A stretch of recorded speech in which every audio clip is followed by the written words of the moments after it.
So, good morning, good afternoon, or good evening, depending on where you are, and welcome to the LiveSquawk preview stream. Today's program will look at the upcoming US data releases, and we'll touch on the week's events so far, and also look ahead to next week and what everyone's really focused on, the US elections. I'll be joined today by Jason Sen to help guide us through what's expected. Jason began in 1987 on the floor of the London International Financial Futures Exchange at the age of just 19, fellow teenager like myself back in the day.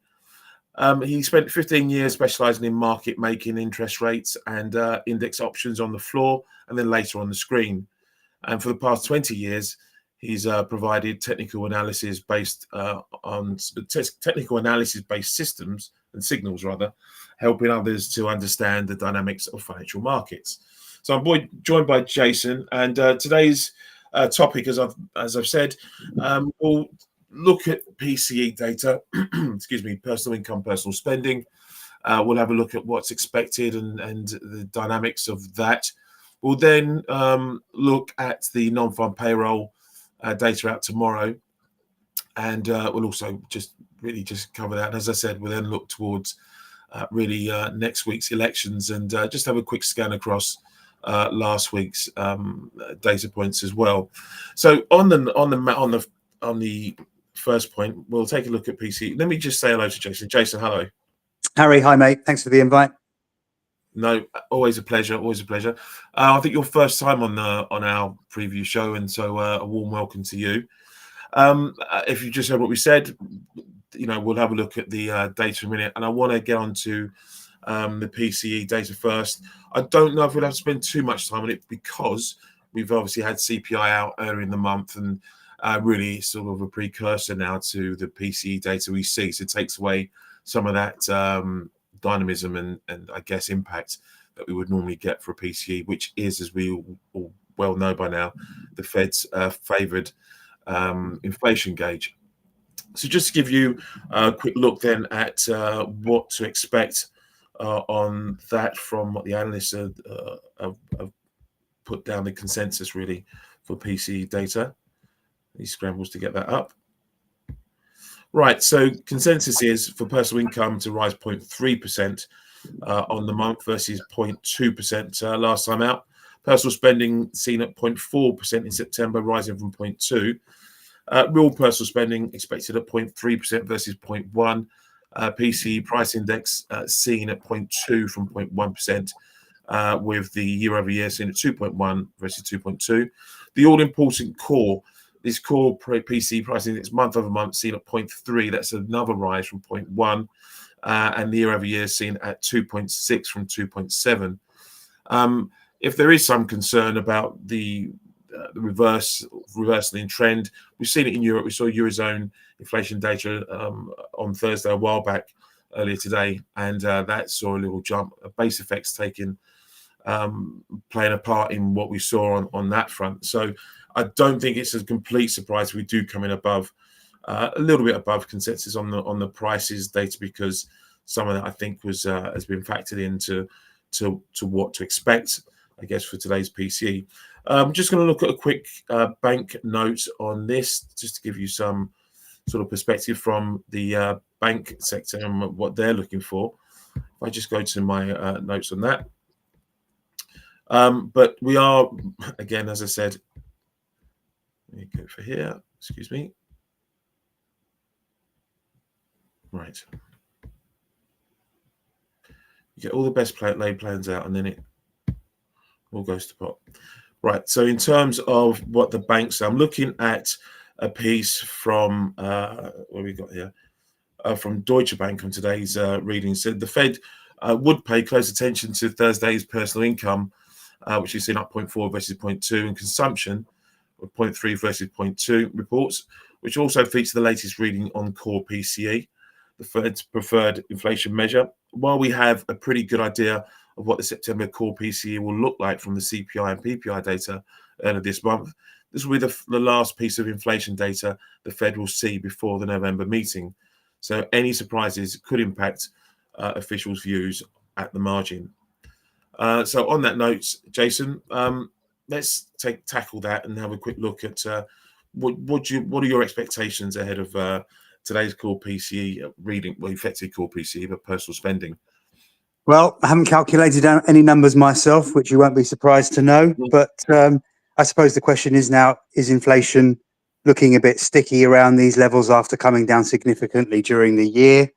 I don't know if I have an answer for that, but it's quite interesting because I think the expectations that you gave are a little bit above last month's number. And I know that average earnings have been creeping up a little bit, and we've got that number out on Friday. So maybe inflation is a little bit sticky around this area. Yeah, I mean, look at, as I said, base effects will play a part in what we're likely to see. Again, I've got a city note here on the core PCE. They look for it to be a bit stronger over the last few months, and so there is some potential for further strength in October from components like medical or financial services, but they still see core inflation to average close to 2% over the coming months, which is obviously favourable for the Fed and where the Fed wants to see it in the medium term, I guess. So from that perspective, there's not a great deal that would likely change their opinion if we come in as expected on these numbers today. No, that's true. But yeah, certainly the economy is holding up quite well. And throughout the year, things have changed quite. At the beginning of the year, everything looked like inflation was collapsing. Then middle of the year, inflation not so bad. Now it's easing off again. We took a big interest rate cut last month. So the situation does seem to change every 2 or 3 months. Yeah, and just on again, we say it changes every 2 or 3 months, but I mean the Fed's, in terms of where would you come at this from a trader's perspective, and what would you be looking at in terms of not just today's PCE data, but obviously we have tomorrow's non-farm, which we'll come to in a second, which we should be a bit of a mess, really, considering all the hurricanes and everything else we've had the other inputs into that. So we'll have a look at that, and also yesterday's GDP as well. Again, like you said, showing a steady performance from the US economy.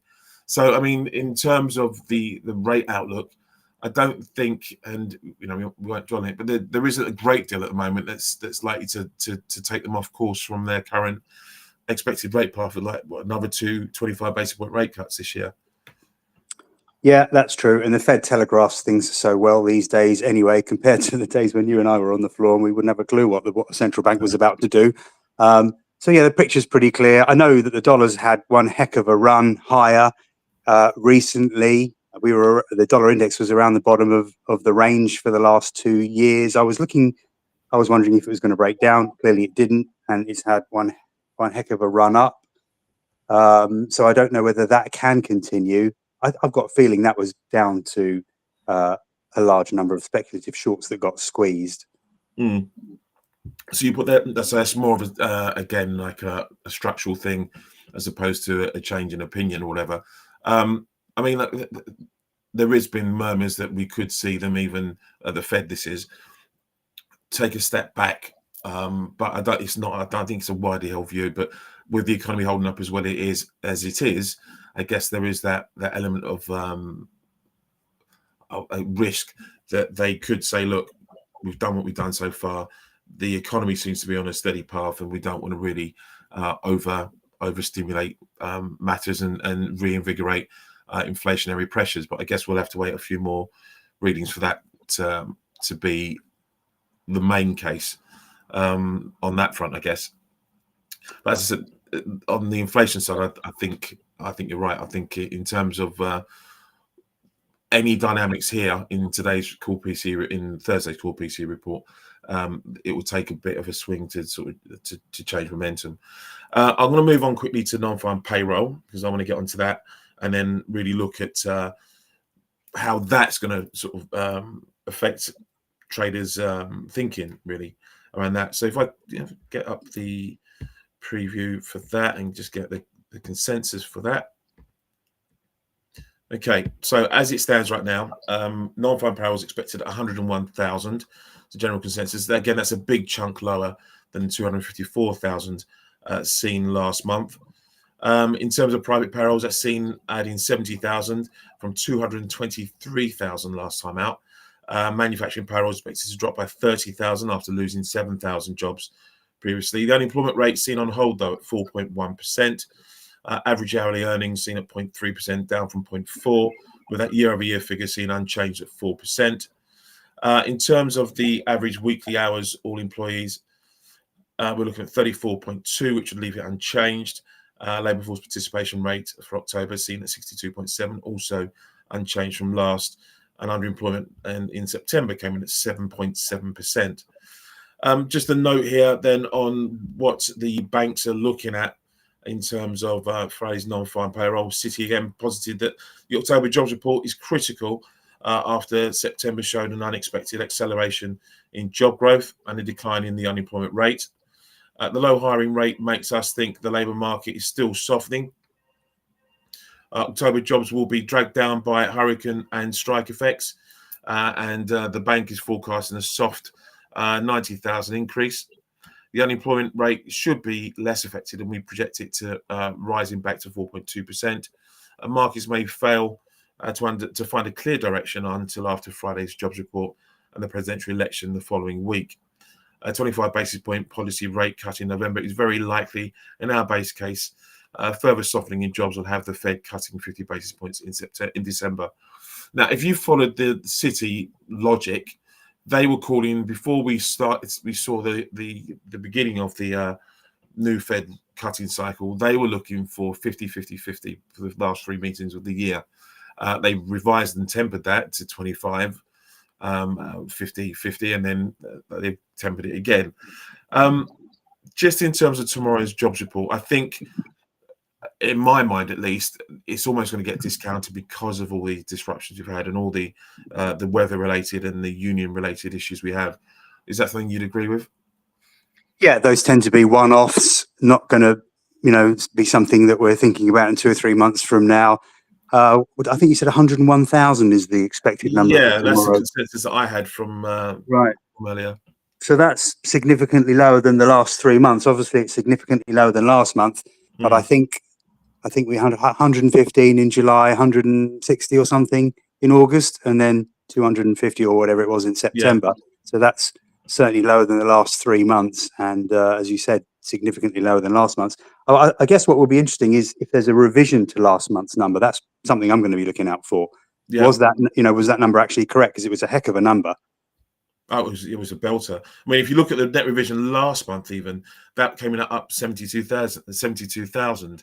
So, I mean, we are going to be seeing, I think, over the course of the next couple of months, some big swings in terms of revisions anyway from the headline number. So it's just, how would you approach that from a trading perspective? I mean, do you trade these? Do you look at this on the whole, or do you take every sort of data point on its own merits and then trade around that? What's your style in terms of handling these markets and the data? Well, I'm a technical trader, so I get my edge from technical analysis. So right. I'm been around long enough to understand the fundamentals, and I obviously keep them in the back of my mind. But on a day like tomorrow, there's no way that I would have a position, because for me, it's just a pure gamble. I haven't got a clue what will happen. And even if I had a strong opinion on the number, the revision can completely sway the market the other way. There's just too many variables as a trader. If you're going to sit there and react quickly, if you're a scalper, then it's a dream scenario with the volatility. But for someone like me who's a swing trader, it's just not worth the risk. I'd rather trade after the event or even wait till Monday. It just doesn't suit my trading style personally. Okay, so you sit on your hands, take in the data, find out, look at the secondary effects in the market, and then have a look at it thereafter. Yeah, and hopefully see some follow through on the volatility into next week, which would then present opportunities for me. Of course, we've got the election, is it Tuesday?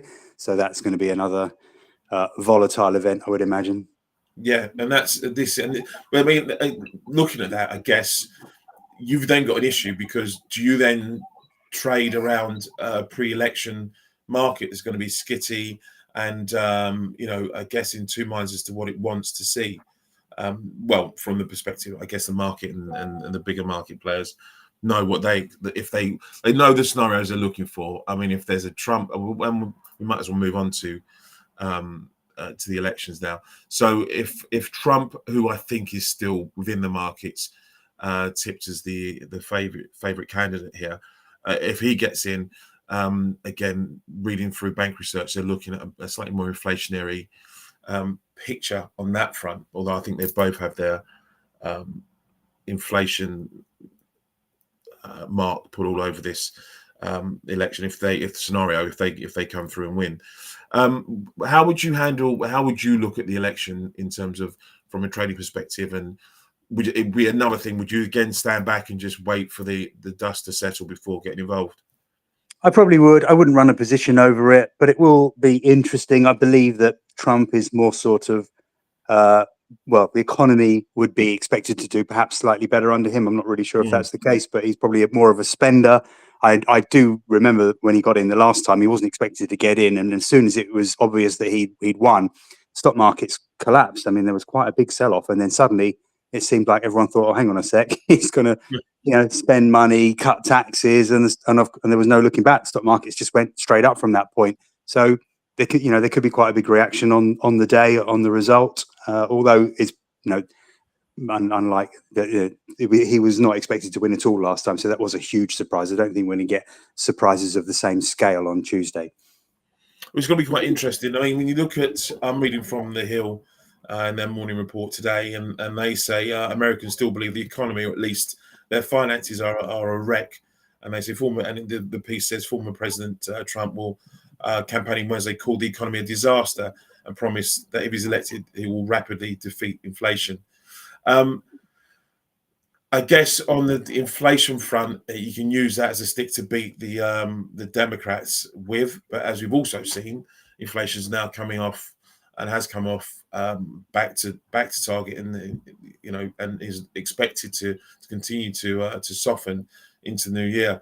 So I guess from a perspective of the electorate, where are they most? I mean, I'm asking you the question: what they're most worried about, I guess, and you won't be able to answer that any more than I will. But I guess the economy matters most to them still, and on that basis, you'd think it leans towards Trump. Do you see anything in Harris that would give you any kind of comfort that she'd be able to handle the economy any better than Trump, for example? I guess, well, she's the unknown quantities, quality, whatever the term is. We've seen what Trump would do before. I don't know whether that makes him a safer bet in the eyes of the US electorate. It's quite interesting, though, that Citi think that they, even having scaled back, sorry, I'm going back a little bit, but it was a point to note. You said that Citibank had expected 3 cuts of 50 basis points, which was pretty aggressive. They've scaled that back to 1.25%, which I still think is pretty aggressive. So that would take rates down to 1.25% from the high when inflation hasn't actually hit the target yet. It's quite a lot to think about there, really. Well, their argument, and I'm paraphrasing, was based upon the fact that they thought growth would continue to slip, and obviously therefore have a negative impact on inflation. They were looking, I think, in their original thing, they thought this economy would dump before year end, and they wanted the Fed to get ahead of any that scenario.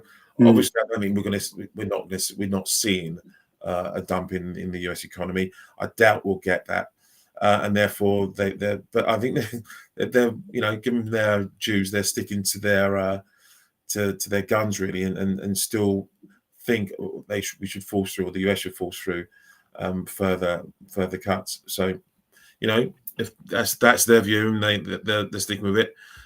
They look for. I'll read it here. It says, well, shelter inflation in CPI and PCE will be based on rent data and could remain volatile over the coming months.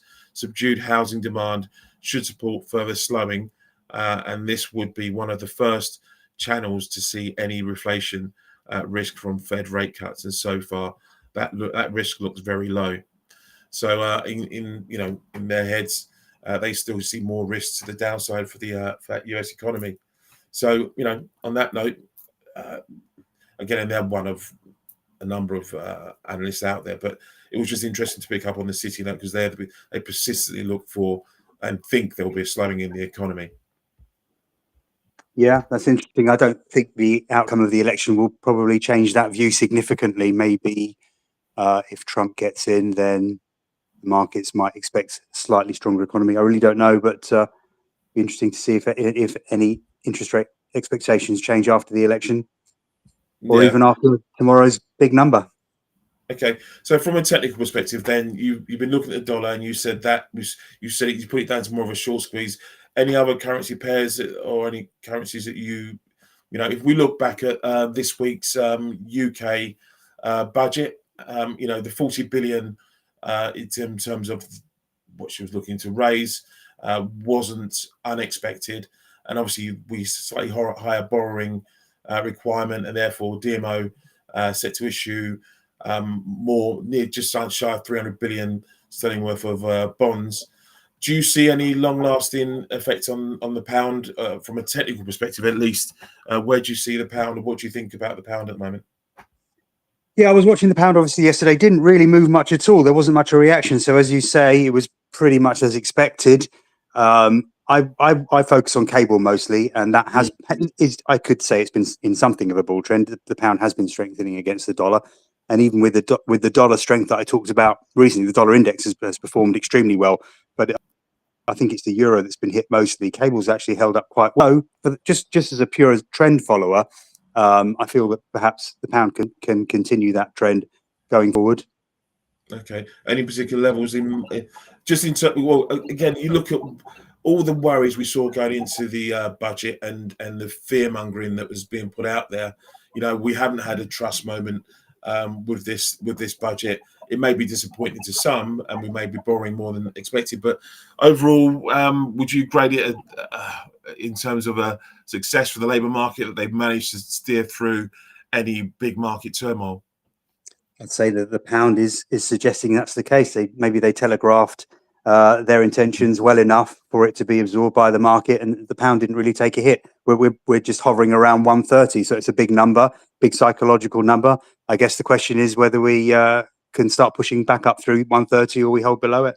Yeah, that's probably the question now, because we've been it's been subdued for a while, I guess, on that level. Yeah, Based on maybe. this. Yeah, maybe we already had the reaction in the pound for the budget, because it has softened recently. It had actually broken above a really important, I think it was a 14-year trend line. I actually forget the break point now, but it wasn't far below where we are. I think so. The next couple of weeks could be important as to whether it will be important as to whether the bull trend continues and we can get back above that 14-year trend line, that 14-year descending trend line. That's what I've got my eye on anyway. Okay, cool. Just from a bank perspective, I've got a Deutsche Bank piece here from Shrivas Gopal of Deutsche Bank Research. And Gopal says it's early days, but the immediate price action following the conclusion of the Chancellor's budget has not been favourable for our constructive bias on sterling. They said, to be sure, the sell-off across the gilt curve is likely partly reflective of higher than expected issuance projections after the current fiscal year, 25-26 onwards, to which sterling's beta has often been low on budget days, as we have previously highlighted. So basically, the fact that UK equities are not materially underperforming peers this morning suggests that the overall market is adjusting to a larger than expected fiscal event and expecting a more hawkish Bank of England as a result, rather than incorporating idiosyncratic fiscal risk premium across the UK assets. So again, it bears out what you're saying, really. And I think in terms of the Bank of England, there are two camps. We've heard from Andrew Bailey, we heard from Hugh Pill in recent days. We've even heard from Green, one of the more hawkish members of late. But generally, there are two camps. There are those that think it's right to cut in November, and those that are still just saying wait. I don't think they're saying don't cut. I think they're just saying we're willing to wait and see how things pan out. And now we have this out the way, the budget. It's going to be interesting to see if the language changes as we head into that next Bank of England rate decision. But maybe that's a chat for another day. Right, just before we close this out, really, because as I said, I think in terms of data points, we discussed the inflation data. We don't really see, or there isn't really a case for looking at any rate trajectory change from the Fed based on the core PCE data, unless it comes way out of line, really. And in terms of non-farm payroll, again, that's clouded by what we've by the hurricanes that we've had, by the union disruptions. So that muddies the water and gives anyone an excuse to sort of say, well, that's because of that, and to discount October's reading. And then we look to elections next week, the US elections. Trump's favored, so it would probably be more of a positive reaction in the markets from his victory, if that's the case. Do you see anywhere, if this is a prolonged and drawn out vote counting situation for the dollar, what would you still stay on the sidelines? Would you try and pick, from a trend perspective, would you try and pick points and just and top and tail? What would you do in a situation like that? Just for some of those guys out there less experienced and wanting to know how to sort of handle that. Yeah, well, the dollar has been in something. Now, I haven't got my chart in front of me, but I'm going to talk about the dollar index here rather than any specific pairs. Sure. But the dollar has been in, I think it's a 2-year channel, sideways channel. Very, very obvious to see if you look at a weekly chart. And it did, as I said earlier, bounce from the lower end of that range.